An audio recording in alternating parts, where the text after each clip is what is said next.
Hi hello ನಮಸ್ತೆ, welcome to ನನಸು cooking channel. ನಾನಿವತ್ತು ತೋರಿಸ್ತಾ ಇರೋವಂತಹ ರೆಸಿಪಿ ಬಂದ್ಬಿಟ್ಟು ಗೋರಿಕಾಯಿ ಪಲ್ಯ.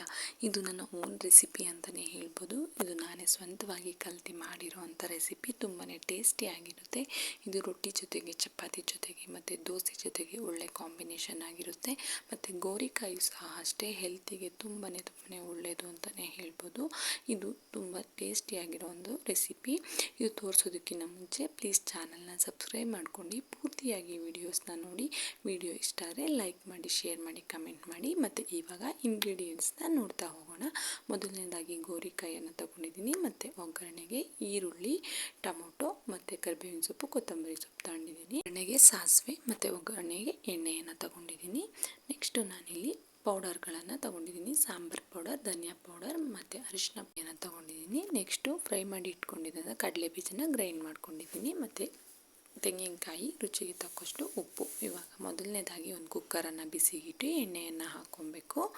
ಎಣ್ಣೆಯನ್ನು ಸ್ವಲ್ಪ 2-3 ಟೇಬಲ್ ಸ್ಪೂನ್ ಎಣ್ಣೆಯನ್ನು ಹಾಕ್ಕೊಂಡು ಸಾಸಿವೆಯನ್ನು ಹಾಕ್ಕೊಂಡಿದ್ದೀನಿ. ಸಾಸಿವೆ ಸಿಡಿದ ನಂತರ ನಾನಿಲ್ಲಿ ಕರಿಬೇವಿನ ಸೊಪ್ಪನ್ನು ಹಾಕ್ಕೊತಾ ಇದ್ದೀನಿ ಒಗ್ಗರಣೆಗೆ. ಕರಿಬೇವಿನ ಸೊಪ್ಪು ಹಾಕೊಂಡ ನಂತರ ಈರುಳ್ಳಿಯನ್ನು ಹಾಕ್ಕೊಂಡಿದ್ದೀನಿ. 2-3 ಈರುಳ್ಳಿ ಆದರೆ ಸಾಕಾಗುತ್ತೆ. ಮತ್ತು ಟೊಮೊಟೊ, ನಾಟಿ ಟೊಮೊಟೊ ಒಂದಾದರೆ ಸಾಕಾಗುತ್ತೆ. ಇದನ್ನು ಚೆನ್ನಾಗಿ ಫ್ರೈ ಮಾಡ್ಕೊಬೇಕಾಗುತ್ತೆ. ಟೊಮೊಟೊ ಮೆತ್ತಗಾಗೋವರೆಗೂ ಮತ್ತು ಈರುಳ್ಳಿ ಸ್ವಲ್ಪ ಟ್ರಾನ್ಸ್ಪರೆಂಟ್ ಆಗೋವರೆಗೂ ಸಣ್ಣ ಹುರಿನಲ್ಲಿ ಫ್ರೈ ಮಾಡ್ಕೊಬೇಕಾಗುತ್ತೆ. ನೆಕ್ಸ್ಟು ನಾನಿಗೆ ಗೋರಿಕಾಯನ್ನು ಹಾಕ್ಕೊಂಡಿದ್ದೀನಿ. ಇದು ಆಲ್ಮೋಸ್ಟ್ ಅರ್ಧ kg ಗೋರಿಕಾಯಿ ಇದೆ. ತುಂಬ ಎಳೆಯದನ್ನು ನೋಡಿ ತಗೊಂಡ್ರೆ ಪಲ್ಯ ತುಂಬ ಟೇಸ್ಟಿಯಾಗುತ್ತೆ. ಇದನ್ನು ಸಹ ಹಸಿ ವಾಸನೆ ಹೋಗೋವರೆಗೂ ಫ್ರೈ ಮಾಡ್ಕೊಬೇಕು. ಸ್ವಲ್ಪ ಅರಿಶಿನ ಪುಡಿಯನ್ನು ಹಾಕ್ಕೊತಾ ಇದ್ದೀನಿ. ಇವಾಗ ಅರಿಶಿನ ಪುಡಿಯನ್ನು ಹಾಕ್ಕೊಂಡು ಸ್ವಲ್ಪ ಫ್ರೈ ಮಾಡ್ಕೊಬೇಕಾಗುತ್ತೆ. ಆದಷ್ಟು ಸಣ್ಣ ಉರಿನಲ್ಲೇ ಫ್ರೈ ಮಾಡಿಕೊಂಡ್ರೆ ತುಂಬ ಚೆನ್ನಾಗಾಗುತ್ತೆ. ನೆಕ್ಸ್ಟು ರುಚಿಗೆ ತಕ್ಕಷ್ಟು ಉಪ್ಪನ್ನು ಹಾಕ್ಕೊತಾ ಇದ್ದೀನಿ. ಉಪ್ಪು ಮುಂಚೆನೇ ಹಾಕ್ಕೊತಾ ಇದ್ದೀನಿ, ಯಾಕಂದರೆ ಸ್ವಲ್ಪ ವೆಜಿಟೇಬಲ್ಸು ಬೇಗನೆ ಕುಕ್ ಆಗುತ್ತೆ ಅನ್ನೋ ಕಾರಣಕ್ಕೆ ನಾನಿಲ್ಲಿ ಉಪ್ಪನ್ನು ಮೊದಲನೇದಾಗಿಯೇ ಹಾಕ್ಕೊತಾ ಇದ್ದೀನಿ. ನೆಕ್ಸ್ಟು ಪೌಡರ್ಗಳನ್ನ ಆ್ಯಡ್ ಮಾಡ್ಕೊಬೇಕಾಗುತ್ತೆ. ಮೊದಲನೇದಾಗಿ ಖಾರದ ಪುಡಿಯನ್ನು ಆ್ಯಡ್ ಮಾಡ್ಕೊಂಡಿದ್ದೀನಿ. ಮತ್ತು ಸಾಂಬಾರು ಪೌಡರನ್ನು ಆ್ಯಡ್ ಮಾಡ್ಕೊಂಡಿದ್ದೀನಿ. ಎಲ್ಲ ಒಂದೊಂದು ಸ್ಪೂನನ್ನು ತಗೊಂಡಿದ್ದೀನಿ. ಮತ್ತು ಧನಿಯಾ ಪೌಡರನ್ನು ಆ್ಯಡ್ ಮಾಡ್ಕೊಂಡಿದ್ದೀನಿ.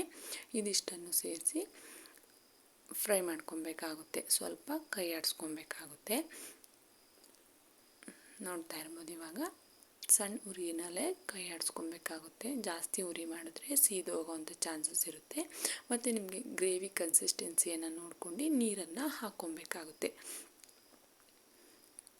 ನಿಮಗೆ ಯಾವ ರೀತಿಯಾಗಿ ಬೇಕೋ ಆ ರೀತಿಯಾಗಿ ನೀರನ್ನು ಅಡ್ಜಸ್ಟ್ ಮಾಡ್ಕೊಬೇಕಾಗುತ್ತೆ. ಇವಾಗ ನೆಕ್ಸ್ಟ್ ನಾನು ಇದಕ್ಕೆ ಕಡಲೆ ಬೀಜನ ಪೌಡರ್ ಮಾಡ್ಕೊಂಡಿರುವಂಥ ಕಡಲೆ ಬೀಜದ ಪುಡಿಯನ್ನು ಹಾಕ್ಕೊತಾ ಇದ್ದೀನಿ. ಇದನ್ನು ಸಹ ಮಿಕ್ಸ್ ಮಾಡ್ಕೊಳ್ಳೋಣ.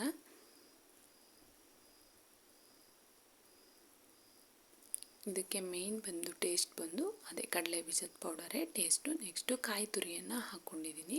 ಇದು ಆಲ್ಮೋಸ್ಟ್ ಅರ್ಧ ಭಾಗ ಕಾಯನ್ನು ಹಾಕ್ಕೊಂಡಿದ್ದೀನಿ. ಕಾಯಿ ತುರಿ ಎಷ್ಟು ಹಾಕ್ಕೊಂಡ್ರೂ ತುಂಬಾ ಟೇಸ್ಟಿಯಾಗುತ್ತೆ ಪಲ್ಯ. ನೆಕ್ಸ್ಟ್ ಕೊನೆಯದಾಗಿ ಕೊತ್ತಂಬರಿ ಸೊಪ್ಪನ್ನು ಹಾಕ್ಕೊತಾ ಇದ್ದೀನಿ. ಕೊತ್ತಂಬರಿ ಸೊಪ್ಪನ್ನು ಹಾಕಿ ನೆಕ್ಸ್ಟ್ ನಾನಿಲ್ಲಿ ಕುಕ್ಕರನ್ನು ಕ್ಲೋಸ್ ಮಾಡ್ಕೊತಾ ಇದ್ದೀನಿ. ಕುಕ್ಕರನ್ನು ಕ್ಲೋಸ್ ಮಾಡ್ಕೊಂಡು 1 ವಿಷಲ್ ಬರ್ಸ್ಕೊಂಡ್ರೆ ಸಾಕಾಗುತ್ತೆ. ಇವಾಗ 1 ವಿಷಲ್ ಬರ್ಸ್ಕೊಂಡು ಅದು ವಿಷಲೆಲ್ಲ ಬಿಟ್ಟು ರೆಡಿಯಾಗಿದೆ. ನೋಡ್ತಾ ಇರ್ಬೋದು ಪಲ್ಯ ಯಾವ ರೀತಿಯಾಗಿ ಕಾಣ್ತಾ ಇದೆ ಅಂತ. ತುಂಬಾ ಟೇಸ್ಟಿಯಾಗುತ್ತೆ. ಒಮ್ಮೆ ಟ್ರೈ ಮಾಡಿ ನೋಡಿ. ಚೆನ್ನಾಗಿ ಬಂದರೆ ಕಮೆಂಟ್ ಸೆಕ್ಷನಲ್ಲಿ ಕಮೆಂಟ್ ಮಾಡಿ ಹೇಗೆ ಬಂದಿತ್ತು ಅಂತ. ತುಂಬಾ ಟೇಸ್ಟಿಯಾಗಿ ಆಗುತ್ತೆ. ಇದಕ್ಕೆ ಮೇನ್ ಬಂದು ಕಡಲೆ ಬೀಜದ ಪೌಡರೇ ಮೇಯ್ನಾಗಿ. ನಾನಿವಾಗ ಚಪಾತಿ ಜೊತೆಗೆ ಸರ್ವ್ ಮಾಡಿದ್ದೀನಿ. ತುಂಬ ಟೇಸ್ಟಿಯಾಗಂತೂ ಆಗುತ್ತೆ. ನಮ್ಮ ಮನೇಲಿ ಎಲ್ಲರೂ ತುಂಬ ಇಷ್ಟಪಟ್ಟು ತಿಂದರು. ನೀವು ಸಹ ಒಮ್ಮೆ ಮಾಡಿ ನೋಡಿ. ನಿಮ್ಮ ಮನೇಲೂ ಎಲ್ಲರೂ ಇಷ್ಟಪಟ್ಟರೆ ಕಮೆಂಟ್ ಬಾಕ್ಸಲ್ಲಿ ತಿಳಿಸಿ. ಈ ವಿಡಿಯೋ ಇಷ್ಟ ಆದರೆ ಲೈಕ್ ಮಾಡಿ, ಶೇರ್ ಮಾಡಿ, ಕಮೆಂಟ್ ಮಾಡಿ. ಮತ್ತು ನನಸು ಕುಕಿಂಗ್ ಚಾನಲ್ನ ಸಬ್ಸ್ಕ್ರೈಬ್ ಮಾಡ್ಕೊಂಡು ಪೂರ್ತಿಯಾಗಿ ವಿಡಿಯೋಸ್ನ ನೋಡಿ. Thank you for watching.